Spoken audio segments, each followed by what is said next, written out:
जय श्री महाकाल दोस्तों, स्वागत है आपका ट्रेडर कैफे में। तो आज की वीडियो बहुत स्पेशल होने वाली है क्योंकि आज के इस वीडियो में हम क्रूड ऑयल का वीकली चार्ट एनालिसिस करने वाले हैं और देखने वाले आने वाली वीक में मार्केट का ट्रेंड क्या हो सकता है, कौन सी लेवल हमारे लिए इंपॉर्टेंट हो सकती है और मार्केट गैप अप हो सकता है या गैप डाउन हो सकता है और गैप अप और गैप डाउन में हमारी क्या प्लानिंग रहनी चाहिए। तो वीडियो एंड तक जरूर देखिएगा और अगर आपने अभी तक आपके वाईके चैनल को सब्सक्राइब नहीं करा होगा तो जाइए फटाफट सब्सक्राइब कर दीजिए। तो चलिए शुरू करते हैं क्रूड ऑयल एनालिसिस वीडियो।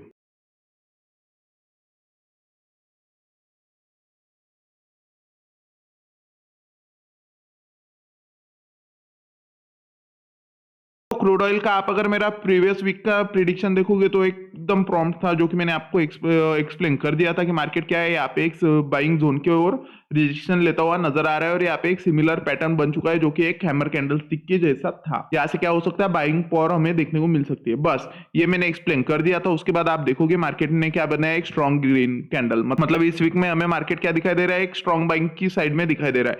अब आप अगर इन कैंडल स्टिक फॉर्म कर देखोगे तो ये क्या बन चुका है, एक मॉर्निंग स्टार पर कैंडल स्टिक पैटर्न बन चुका है। अब morning star candle stick pattern क्या होता है, तो मॉर्निंग स्टार अगर सपोर्ट पे बनता है तो मार्केट वहां से क्या करता है, अपसाइड में मोमेंटम स्टार्ट करता है। तो मार्केट के पास में एक सपोर्ट भी अवेलेबल है। सपोर्ट के बाद आप देखोगे जहां से अच्छा खासा मोमेंटम हमें अपसाइड में देखने को मिला था, वहीं पे मार्केट ने मॉर्निंग स्टार बनाया है।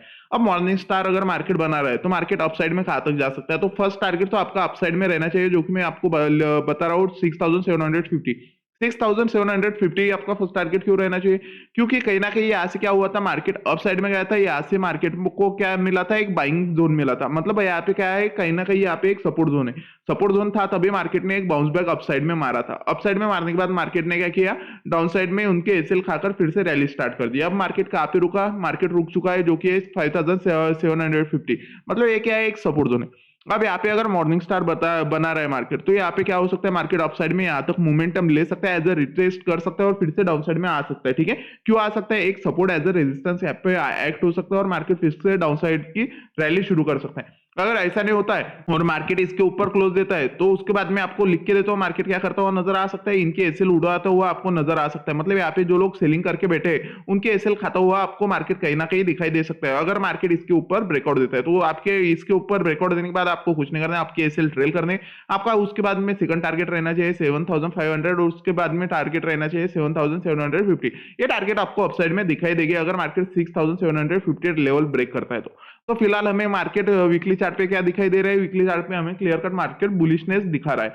अब डेली टाइम फ्रेम पर चलते वहां पे थोड़ी सिनेरियो क्लीन होने वाले। आप अगर डेली टाइम फ्रेम पर देखोगे तो हमें मार्केट क्या करता हुआ नजर आ रहा है, तो मार्केट हमें कहीं ना कहीं इस रेंज में कंसोलिडेट करता हुआ नजर आ रहा है। क्यों कंसोलिडेट करता हुआ नजर आ रहा है, मार्केट आप यहाँ पे देखो, मार्केट ने एक हेड एंड शोल्डर बनाया, हेड एंड शोल्डर बनाया, मार्केट यहाँ पे कंसोलिडेट कर रहा है। अब अगर कंसोलिडेट कर रहा है और उसका ब्रेकआउट मार्केट अप साइड में देता है तो आपको टारगेट क्या रखने चाहिए मार्केट में, तो हमें अच्छा खासा मोमेंटम तभी मार्केट में बाइंग साइड में देखने को मिलेगा जब मार्केट 6600 को ब्रेक करेगा। क्यों ऐसा है, क्योंकि यहाँ पे क्या है, एक सेलिंग प्रेशर मार्केट में बनता हुआ हमें दिखाई दे रहा है। मार्केट क्या कर सकता है, अगर अपसाइड में जाता है तो यही से फिर से रिजेक्शन लेके, मतलब कहीं ना कहीं यहाँ से सेलिंग आ सकती है मार्केट में और मार्केट फिर से डाउन साइड में जा सकता है। अगर यहाँ से मार्केट डाउन साइड में निकलता है तो फिर से हमारे लिए कौन सी लेवल इंपॉर्टेंट बन जाएगी, ये रेंज जो कि होगी हमारे पास में 6200। क्यों, क्योंकि यहाँ से बाइंग चला था, यहाँ पे मार्केट ने कहीं ना कहीं एक कंसोलिडेट किया, मतलब यहाँ पे रेजिस्टेंस भी मार्केट ले रहा है। अगर मार्केट यहाँ से रिजेक्शन लेता है तो मार्केट यहाँ पे क्या एक्ट कर सकता है, एज अ सपोर्ट और फिर से अपसाइड में निकल सकता है। मतलब यहाँ पे मार्केट सेलिंग को इन्वाइट करेगा, सेलिंग आने के बाद मार्केट क्या कर सकता है, इनके एसएल काट के फिर से अपसाइड में निकलने का ट्राई कर सकता है।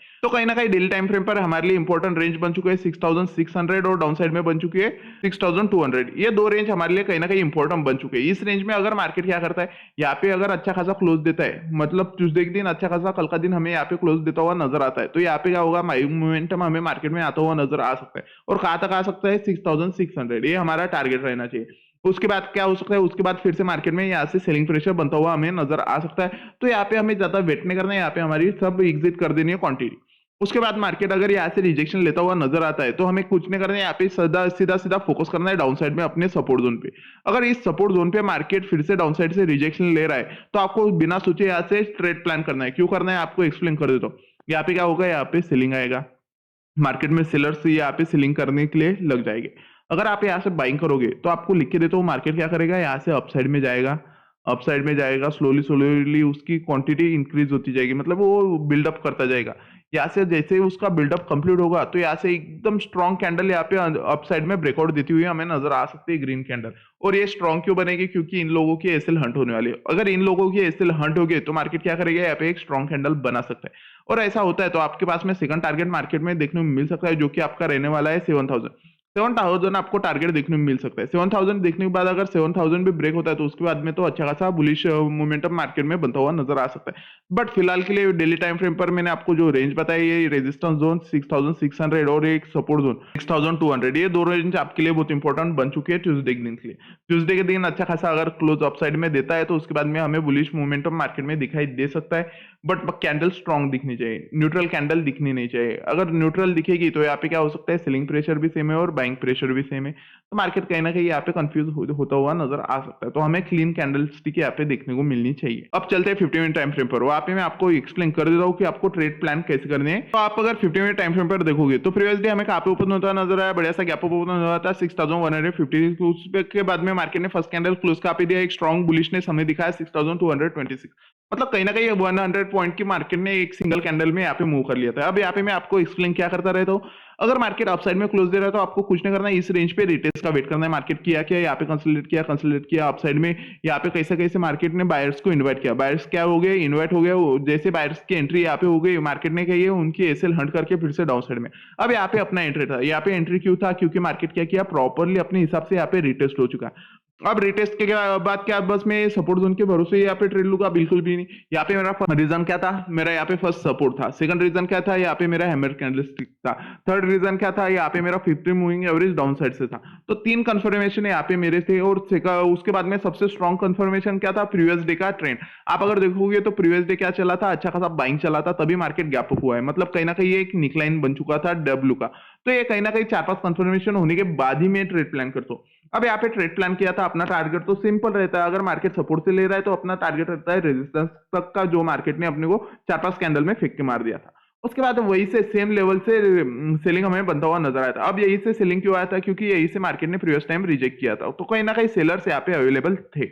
तो वही से हमें शार्प मोमेंटम डाउन साइड में दिखाई दिया और मार्केट अच्छा खासा 6159 पे क्लोज करता हुआ नजर आया। अब आने वाला दिन हमें क्या देखने को मिल सकता है? तो मेरे को लग रहा है ट्यूसडे के दिन कहीं ना कहीं हमें गैप ओपन होता हुआ मार्केट नजर आ सकता है।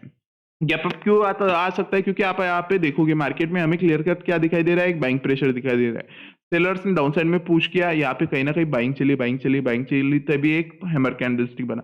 उसके बाद एक स्ट्रॉन्ग कैंडल बना, ठीक है। उसके बाद क्या हुआ? फिर से मार्केट रेजिस्टेंस पे आया। रेजिस्टेंस पे आने के बाद क्या हुआ? एक स्ट्रॉन्ग रेड कैंडल बना। बट स्ट्रॉन्ग रेड कैंडल बना, उसके बाद मार्केट क्या किया? डाउन साइड में पुश करना चाहिए था, बट मार्केट क्या किया? फिर से वही रेंज से रिजेक्शन लेता हुआ नजर आया और फिर से क्या हुआ? यहाँ पे कहीं ना कहीं बाइंग आया। अब बाइंग आने के बाद मार्केट क्या किया? फिर से अपसाइड में गया, अपसाइड से फिर से सेलिंग आया। और जैसे मार्केट सपोर्ट पे आ रहा है, मार्केट क्या कर रहा है? रिजेक्ट हो रहा है। बिल्कुल यहाँ पे टच नहीं कर रहा है और रिजेक्ट हो रहा है। और यहाँ मॉर्निंग स्टार बन चुका है। अब मॉर्निंग स्टार बन चुका है मतलब क्या है? यहाँ पे क्लियर कट है कि सेलर्स पे बायर्स लोग हैवी गिर चुके हैं और यहाँ पे कहीं ना कहीं हमें बाइंग मोमेंटम अच्छा खासा मार्केट में दिखाई दे रहा है। अब मार्केट अगर गैप अप होना है तो मार्केट कहाँ पे हो सकता है? तो मार्केट में आपको लिख के दे रहा हूँ 6260, इस रेंज के ऊपर गैप अप होता हुआ नजर आ सकता है। क्यों होता हुआ नजर आ सकता है? क्योंकि मार्केट अगर यहाँ पे होगा तो फिर से सेलिंग आ सकता है, क्योंकि यहाँ पे सेलर्स क्या है? स्ट्रॉन्ग है बायर्स से तो ज्यादा। तो यहाँ पे कहीं ना कहीं हमें ज्यादा से ज्यादा फोकस किस रेंज पे करना चाहिए? 6260। क्यों? क्योंकि मार्केट अगर यहाँ पे ओपन होता है तो यहाँ से क्या हो सकता है? एक अच्छा खासा स्ट्रॉन्ग कैंडल अपसाइड में बन सकता है। क्यों बन सकता है? क्योंकि इनके एसएल उड़ेंगे, ये लोग इनकी पोजीशन जैसे ही एग्जिट बनेगी उतना बड़ा इसका कैंडल साइज होगा। अगर ऐसा होता है तो आपको बता रहा हूं मैं, इस रेंज पे एंटर करने के बाद 6300 पे एंटर करने के बाद आपको सोचना नहीं है, सीधा सीधा बाइंग साइड में चले जाना है। क्यों चले जाना है? क्योंकि इनकी पोजीशन एग्जिट होगी और न्यू बाइंग आपको आती हुई नजर आएगी इसी रेंज से, अगर ऐसा होता है तो। और एक सेकंड पॉसिबिलिटी ऐसी भी है, अगर मार्केट यहाँ पे ओपन हो रहा है और क्या होता है? फिर से सेलिंग प्रेशर मार्केट को यहाँ पे फेस करने को मिलता है और फर्स्ट कैंडल रेड बनकर इस रेंज में क्लोज देती है 6243। तो आपको यहाँ पे भी सोचना नहीं है। क्यों सोचना नहीं है? क्योंकि प्रीवियस टाइम में एक सेलिंग रेंज था। अगर मार्केट फिर से सेलिंग रेंज में जा रहा है मतलब यहाँ पे क्या होगा? सेलर्स स्ट्रॉन्गेस्ट सेलर्स उनकी पोजीशन साइजिंग इंक्रीज कर दिए और यहाँ पे उनकी पावर और भी बढ़ चुकी है। तो मतलब यहाँ पे कहीं ना कहीं एक अच्छा खासा मोमेंटम डाउन साइड में आ सकता है। मतलब फिर से ऐसा ही हो सकता है, मार्केट बायर्स को इनवाइट करने वाला है और फिर से डाउन साइड में इंटर होने वाला है।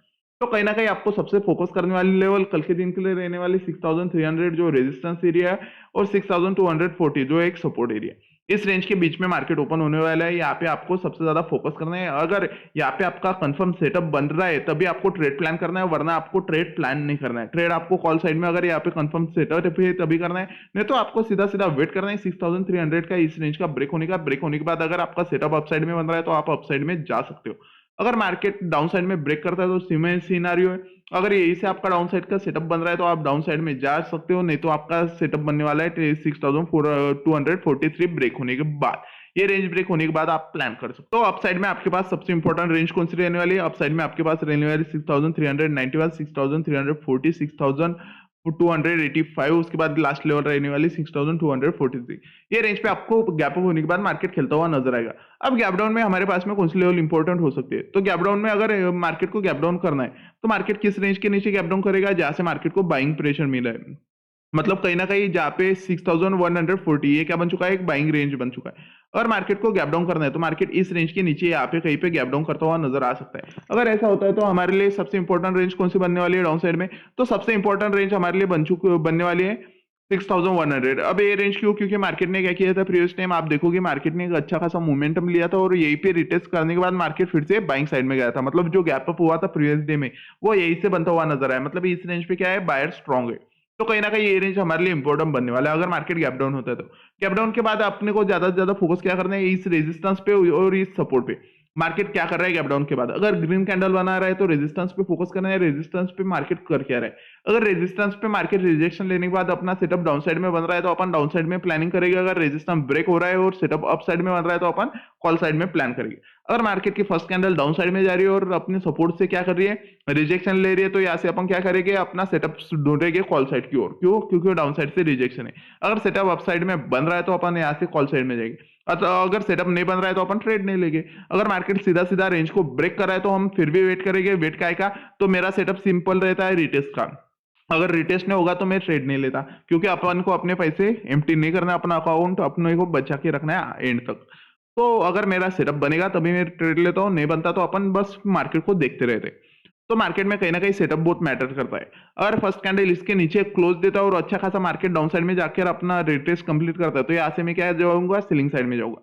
अगर मार्केट इस रेंज पे डाउन साइड से रिजेक्शन लेता है और यहाँ पे कंसोलिडेट करता है और उस रेंज का ब्रेकआउट देता है तो उसके बाद मैं क्या करूंगा? अपसाइड में प्लान करूंगा। अपना टारगेट क्या रहेगा? 6140। और हाँ, आपके दिमाग में दो ही चीजें चाहिए, एसएल और टारगेट। आपको टारगेट कितना चाहिए और आपका एसएल क्या है। आपका रिस्क रिवॉर्ड रेशियो जितना क्लियर रहेगा उतना आपके लिए ट्रेडिंग इजी रहेगा। तो ट्रेडिंग सबसे ज्यादा ये डिपेंड करता है रिस्क रिवॉर्ड रेशियो पर। आपका रिस्क अगर 1 है, आपका टारगेट होना चाहिए 2:3, आप बाकी ट्रेल करते हुए जा सकते हो। बट मेरे हिसाब से मार्केट जब भी आपको 1:2 का टारगेट देता हुआ नजर आए तो आपको हाफ क्वांटिटी एग्जिट कर देनी चाहिए। तो ये था गैप ओवर गैप डाउन का प्लानिंग। एक बार मैं आपको डाउन साइड में इंपॉर्टेंट रेंज बता देता हूँ, आपके सिस्टम में ड्रॉ कर लीजिए। तो डाउन साइड में आपके पास इंपॉर्टेंट रेंज रहने वाले 6133, उसके बाद में सेकंड रहने वाले 6060, उसके बाद में रहने वाले 6008, और उसके बाद में अगर 6008 मार्केट ब्रेक करता है तो डाउन साइड में आपको देखने को मिल सकता है 5880। ये लेवल आपके सिस्टम में ड्रॉ कर लीजिए। यहीं पे आपको मार्केट कहीं ना कहीं अच्छा खासा मूवमेंट करता हुआ नजर आ सकता है। और अगर आपको आपकी बाइक की वीडियोस पसंद आ रही होगी, समझ में आ रही होगी तो लाइक करिए, शेयर करिए और सब्सक्राइब करिए। जय श्री महाकाल।